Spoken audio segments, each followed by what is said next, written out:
تو اس ویڈیو کے اندر فائنلی ہم آپ کو بتائیں گے کہ ہم نے اپنا سارا کیج کی کنسٹرکشن شروع کر دی ہے۔ نکوبار پیجن اور کرسٹڈ ڈو کو ہم نے چھوٹے کیجز میں شفٹ کیا ہوا ہے، جہاں کہ ان کی بریڈ کا بڑا مسئلہ آ رہا ہے، اور امید ہے کہ انشاءاللہ جلد ہی ان کو ہم نئے کیج میں شفٹ کر دیں گے بننے کے بعد۔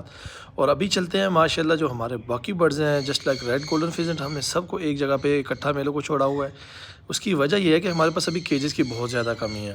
تو جیسے ہی ہمارا نئی اویئری تیار ہو جائے گی، جو کنسٹرکشن سٹارٹ ہے آپ دیکھ رہے ہوں گے، تو انشاءاللہ ہم ان کو نئے کیجز کے اندر شفٹ کریں گے۔ ویڈیو اچھی لگے تو لائک کریں، کنٹینٹ پسند آئے تو لازمی شیئر کریں، اور انشاءاللہ اس شیڈ کو ہم نے دوبارہ ریکنسٹرکٹ کرنا ہے۔ اور ریبٹس ہمارے ماشاءاللہ بیٹھے ہوئے ہیں پیئر بن کے، اور ان کو ابھی بھوک لگی ہے۔ ان کو ہم نے ابھی گراس وغیرہ ڈالنا ہے، کیونکہ صبح سے ان کو کچھ ڈالا نہیں ہے، تو کافی ٹائم سے یہ مجھے دیکھ رہے ہیں۔ اور ابھی سب سے پہلے چلتے ہیں اور ان کے لیے گراس کاٹ کے لاتے ہیں، اور یہاں پہ جو کیجز کا ہمارا انشاءاللہ پلان ہے اس کو بھی آگے فالو کرتے ہیں۔